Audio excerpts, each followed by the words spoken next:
Time होया इसलिए रात 3 बजे 8 मिनट अचानक आंधी और तूफान का हमला होया और अगू आई गया बारिश। ये आंधी तूफान और बारिश इतनी खौफनाक थी कि हमले ना सही बिल्कुल मौका नहीं मिले।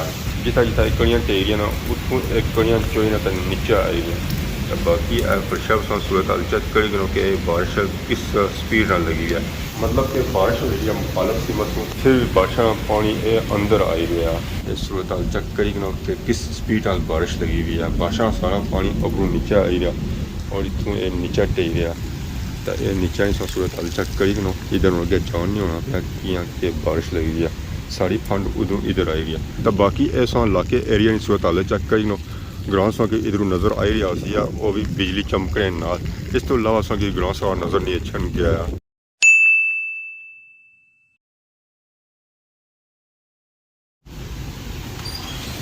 अस्सलाम वालेकुम एवरीवन, उम्मीद करना आपको सारे ठीक ठाक रखो जितना भी रखो अपनी जिंदगी आसान तरीके नाल गुजारने उसको। टाइम होया इसलिए रात 3 बजे 8 मिनट अचानक आंधी और तूफान का हमला होया और अगू आई गया बारिश। ये आंधी तूफान और बारिश इतनी खौफनाक थी कि हमले ना सही बिल्कुल मौका नहीं मिले। जैसे ही आंधी तूफान आया तो बिजली भी चली गई। पूरे इलाके एरिया इस की नेरा नज़र आई रहा सी। ये खौफनाक रात इसलिए बनती हुई है, बिजली चमकी रही है, बारिश हो रही है, आंधी तूफान आया हुआ। ये सारी जी आवाज़ की आई रही ना ये आंधी और तूफान आई रही है और कुछ जी हो रही है बारिश। और तुसा की बारिश में गजरे नहीं भी आवाज़ आई रही होती है। बारिश इतनी तेज़ लगी हुई है कि मैं बाहर ना जी सकना है। अगर बाहर जी सकना होना तो मैं कि लाजमी है सीना चेक करवाया। इस तो बिल्कुल बाहर सामने सारा ग्रां तो वह भी असा की बिल्कुल ही नज़र को नहीं आई रहा है। ग्रां असा की सिर्फ एक लैट बल्ली नज़र नहीं है और इस सैड इस तो अलावा असा की पूरे एरिया में कोई लैट बल्ली नज़र नहीं चलती है।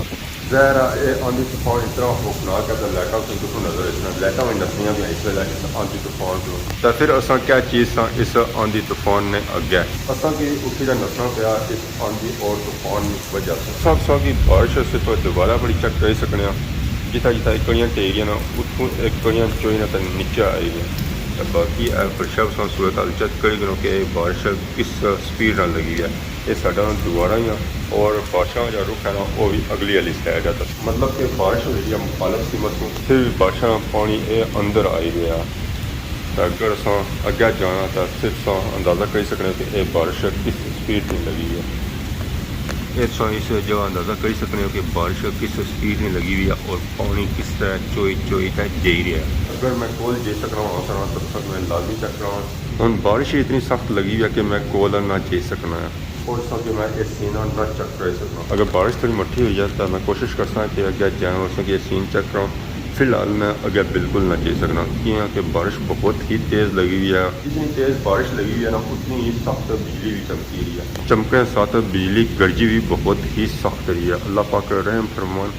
तो बाकी ये है कि बारिश की बहुत ही सख्त जरूरत सी है। इतना बिजली चमकने में असें ये पता चली है कि बाड़ियों भी पानी खली गया। बारिश अगर 10 मिनट हो गई पता ही है चलना कि बाड़ियों पानी खली गया और उस वेले पता लगना है जिस वेले बिजली चमकनी है तो और बाड़ियाँ असा की बिल्कुल वाइट नज़र आई रही। तो सो इसका मतलब यह है कि बाड़ियों इस वेले खलता हुआ पानी ऐसा आपको भी तक सकते हो जिस बिजली चमकनी है तो बाड़ियाँ संगी बिल्कुल वाइट नज़र आई रही हैं। ऐसा जिस बिजली ने चमकने अंदाजा ही गया होती है खलता हुआ बाड़ियों की पानी। ज़ाहिर है सुबह होने की अजय बहुत ही ज़्यादा टाइम है तो सुबह तक ये सीन रह नहीं गए। अगर तो सुबह ये सीन होए तो मैं सीन लाजमी चेक करो पर तुम रात वाले भी सीन छोड़ो ना वो भी चेक करो है कि राती वाले सीन क्या होए सारे ना। बाड़ियाँ तो इस वेला बनती हुई बनना उन्होंने तो खलता हुआ पानी माला डंगा नहीं हुई जैसी है मौज क्योंकि उसी उन्होंने फोटो उठसी है क्योंकि जितना ज़्यादा पानी बाड़ियाँ निकलती ना तो उतना ज़्यादा काम होती है बाड़ियाँ तो और जानवर खाते हैं। बारिश तो लगी हुई है पर बारिश नाल बहुत ही सख्त चक्कर ही चली रहा। अक्सर इस तरह होना कि जिस बारिश लगनी है तो चक्कर खली जाना पर इतना यह सूरत हाल है कि बारिश भी इस तरह लगी हुई है और चक्कर भी इस तरह हो रहा। और ये बिजली चमकी हुई ना और बहुत ही सख्त चमकी है। जब बिजली चमकी है तो पूरा इलाका एरिया नजर आता है चकसवाड़ी तक इलाका पूरा रोशन हो जाना है। असें दूर दूर तक एक लाइट भी बलनी नज़र नहीं पी है। हर तरफ नेरा ही नेरा। इस तरफ असा की 2-4 लाइटा बल्लियाँ नज़र आइया। इस तो अलावा असा इलाके एरिए कोई लाइट बलनी नज़र को नहीं पी है। ये माड़े हले जी तेज़ बारिश लगी हुई है ना, उसकी वजह से असें कुछ भी अगे नज़र नहीं आई रहा। बारिश जी लगी हुई ना बहुत ही सख्त लगी हुई है, मट्ठी नहीं लगी हुई है।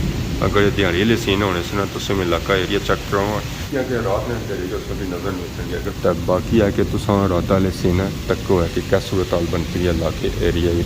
तो बाकी तो मैं क्या चलना सीढ़ियाँ वाली साइड और सभी साइड चेक कराऊँगा। अगर नीचा सा तक हो तो नीचा भी पानी पानी हो गया और ये पानी सारा इधरों अपनों आ ही रहा है। ये सूरत हाल चेक करी कि किस स्पीड नाल बारिश लगी हुई है। बारिश सारा पानी अपनों नीचे आ ही रहा और इतों ये नीचा टेक रहा। तो ये नीचा ही सूरत हाल चेक करी इधर अगे जान नहीं होना पाया कि बारिश लगी हुई है। सारी फंड उधरों इधर आई रही है। तो बाकी अस पौड़ियों अंदाज़ा कर सकते हो कि किस स्पीड नाल बारिश लगी हुई है और किस स्पीड नाल पानी नीचे आई रहा है। बारिश तो मट्ठी हुई है पर आंधी तूफान उस रही है, चक्कर उस तक चली रहा है। ये सब बारिश की सूरत हाल चेक करी कि बारिश जस्ट लगी हुई है, बारिश नहीं थकती है, बारिश उस तरह लगी हुई है। तो बाकी ऐसा इलाके एरिया की सूरत हाल चेक करी ग्रां सौ इधरों नज़र आई रहा सी वो भी बिजली चमकने नाल। इस तो इलावा असा ग्रां सा नज़र नहीं छन गया। इस साइड सा ग्रां एक दो लाइट नज़र। तो बाकी ऐसा चेक करी ग्रां इलाके की सूरत हाल अगर बिजली चमक मैं इलाके एरिया की सूरत हाल चेक कराया। ऐसा इलाके एरिया की सूरत हाल चेक करी कि बाड़ियाँ खलता हुआ पानी संग पता चलिया उसी है जिसा बिजली चमकी है कि बाड़ियाँ बिल्कुल इस वेले वाइट हो और इस वजह से वाइट हो कि बाड़ियाँ खलता हुआ पानी हर एक बारिश खलता है, कोई बारिश खाली नज़र नहीं आती। इधर सो कि इलाका एरिया रोशन नज़र आई रहा उसी है। पता ही है चलना है कि इस एरिया की बिजली है और ये इलाका है सियाह जरा सारा रोशन है। तब बाकी इधर सो सको डिडियाला तक सो कि एक लाइट भी बलनी नज़र नहीं छन गई है। तो ये सारा अगर डैम ना एरिया इधर तो वैसे भी डैम बनता है क्योंकि खलता हुआ बाड़ियाँ पानी बाड़ियाँ भी नहर बनती हुई, दरिया बनती हुई, डैम बनती हुई। सुबह उसा तो यह बाड़ियाँ सुखियाँ हो सन, पता भी नहीं चलन गया कि बारिश राती हुई सी है या नहीं हुई सी है।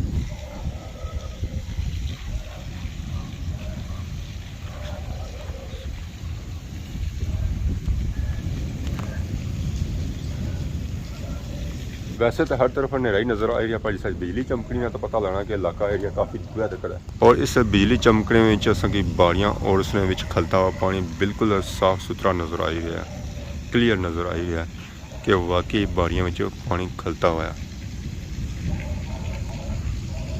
ये सूरत हाल से चेक कई इलाके कि क्या सूरत हाल बनती हुई है बारिशा से। बारिश इस वेले थोड़ी मट्ठी हो गई है पर पता ही है चलना है कि नवा स्पेल लगा छड़ा पाया। अगर पहला स्पेल इतना खौफनाक सी है तो दूसरे स्पेल नहीं सोचूगा कि दूसरा स्पेल कैसा हो सी है। पर है कि मीठी मीठी प्यारी प्यारी हवा लगी रही है। इस तरफ है सियाह रोड बिल्कुल वीरान पे एरिया। जहर है रात ने 3 बजे तू जासी दी है ऐसा चेक करो बाड़ियाँ की सूरत हाल, खेतों की सूरत हाल, मैदान की सूरत हाल क्या बनती हुई है। मारन गया तो भाई जिसा ये बारिश हुई है तो पता ही है चलना कि बाड़ियाँ त्रुटियाँ हो सन लाजमी। तब बाकी हमारी मर्जी ये है कि टाइम नीचा लगा जुआ अजय बारिश खलती हुई है तो यह ना है बारिश दोबारा शायद हमारे नीचा भी ना जान हुआ। तो बाकी नीचा ही सूरत हाल चेक करी कि नीचा भी पानी होया हुआ नीचू ही तक ही सुनी तो जाना दसी तो शायद जान को नहीं होना है। बाकी है कि पढ़ने वाले चोर जे उन्होंने आवाज़ आई रहा और डड्डुआ ने बोले आवाज़ आई रहा। हूँ मौसम ही यह जाए कि बारिश होनी है तो डड्डू निकली से बाहर। बाकी बारिश बहुत ही सख्त गरजी रही है तो इतों टाइम नसो है जैसा कि मैं की सुबह नहीं भाई सी है कि सुबह पता भी नहीं हो गया कि बारिश राती हुई सी है या नहीं सी हुई है। सूरत हाल तक ही किनू है पता चलना है कि 2-4 दिहाड़े पहलू बारिश हुई सी है। राती जितनी बारिश हुई ना तो इतनी बारिश पिछा जा हुई सी है उतनी ये बारिश हुई है। राती बहुत ही ज़्यादा बारिश हुई है उस वेले तो बाड़ियाँ खलता हुआ सी है पानी तो इस वेले बाड़ियाँ बिल्कुल सुखियाँ हुई तो जिस बारिश हुई सी तो उस वेले ग्रां बिजली भी कौन सी हम तो असा कि अपना ग्रां में बिल्कुल रोशन नज़र आई रहा। बाकी तो निकले गेडू बाढ़ और असा की बाढ़ सूरत हाल चेक कराने बाड़ियाँ तो हम बिल्कुल सुखियाँ हुई क्योंकि बाड़ियाँ लैथियाँ हुई बाड़ियाँ भुखियाँ हुई और दस्ती पानियाँ की चुस्सी किन्नी हुई ऐसा बाड़ी तो की रहे उस इसी पता चली है क्योंकि चीकर बनता हुआ है मतलब कि कोई बारिश हुई है।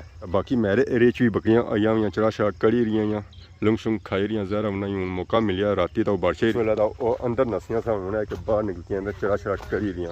तो बाकी मौसम की अपडेट सो तक की कहती है अजकल दस्ती बारिश अच्छी तो दस्ती गायब हो जानी है। आई गए उस्मान साहब भी बारिश ही नहाने ना राती बारिश हुई राती हुई सी राती को नहाते हो राती सर पता है कौन लगा ਸੁੱਤੇ ਰਹੇ ਹਾਂ ਇਸ ਤਰ੍ਹਾਂ ਆਂਦੀ ਤੂਫਾਨ ਆਇਆ, ਝੱਖਰ ਆਇਆ ਦਾ ਬਿਲਕੁਲ ਮੈਂ ਸਵੇਲਾ ਤਕਰੀਬਨ ਕੋਈ 5 ਵਜੇ ਖੁੱਲੀ ਤਾਂ ਮੈਂ ਬਾਹਰ ਉੱਠੀ ਤਾਂ ਆਇਆ ਤਾਂ ਕਹਿ ਦੋ ਬਾਰਿਸ਼ ਹਲਕੀ ਫੁਲਕੀ ਲੱਗੀ ਹੋਈ ਸੀ ਤਾਂ ਪਰਲੇ ਮਾਲਾਂ ਨੇ ਬੇੜਾ ਗਿਆ ਤਾਂ ਬੇੜਾ ਫੁੱਲ ਸੀ ਆਂਸੇ ਜਿਆਦਾ ਕੱਢੀ ਰਿਹਾ ਹਾਂ ਸਹੀ ਅੰਦਰ ਪਾਣੀ ਬੜੀ ਗਿਆ ਹਾਂ ਜ਼ਾਹਰੀ ਗੱਲ ਆ ਫਿਰ ਉਸकी ਕੱਢਿਆ ਨੇ ਨਾ ਪੈਪੜ ਜ਼ਰੀਏ ਇਹ ਬਾਰਿਸ਼ ਉਸ ਤਰ੍ਹਾਂ ਹੋਈ ਸੀ ਜਿਸ ਵੇਲੇ ਅਸਾਂ ਗਏ ਸਾਂ ਵੀਡੀਓ ਅਪਲੋਡ ਕਰਨ ਹਾਂ ਸੇਮ ਟੂ ਸੇਮ ਉਹ ਸਾਫ ਸੀ ਉਹ ਸਾਫ ਸੀ ਰਾਤੀ 3 ਵਜੇ ਵੀਡੀਓ ਬਣਾਈ ਰੇ ਹਾਂ ਛੋਨੇ ਰਾਤੀ ਬਣਾਈ ਕੀਤੀ ਅਸਾਂ ਹੁਸੈਨ ਹੋਣਾ ਤਾਂ ਕੋਣੀ ਆ ਹਾਂ ਤਾਂ ਚਲੋ ਆ ਕੇ ਕਮ ਅਸ ਕਮ ਮਾਮ ਕਿ ਤੂਫਾਨ ਦਸੀ ਜਾਣਾ ਤੂਫਾਨ ਦਸੀ ਰਾਤ ਬਿਜਲੀ ਤਾਂ ਉਸ ਵੇਲੇ ਗਈ ਸੀ ਆ ਬਿਜਲੀ ਵਾਕਈ ਕੋਣ ਸੀ ਬਿਜਲੀ ਸਰਕਾਰ ਮੁੜੀ 12:15 ਵਜੇ ਇਸ ਗੱਲਾਂ ਕੋਈ ਪਤਾ ਨਹੀਂ ਕਿਹੜਾ ਮੂਲੀ ਹੈ ਤਾਂ ਬਾਕੀ ਆ ਕਿ ਸਵੇਰ ਬਾਰਿਸ਼ ਨਹੀਂ ਹੋਣੀ ਆ ਜ਼ਰਾ ਅੱਜ ਕੱਲ ਜਿਹੜੀ ਬਾਰਿਸ਼ ਹੋਣੀ ਆ ਨਾ ਉਸ ਵੇਲੇ ਗਿਆ ਬਈ ਜਾਣੀ ਆ ਤੇ ਬਾਕੀ ਉਹਨਾਂ ਕੇ ਸਾਥ ਸਾਥ ਇਜਾਜ਼ਤ ਇਸ ਦੁਆਨੀ ਸਾਂ ਖਿਦਮਤ ਇਸ ਤਰ੍ਹਾਂ ਸਨ ਨई वीडियो को ताज़ा होने से तब तक दोस्तों इजाज़त फ़िमान अल्लाह खुदा हाफ़िज़।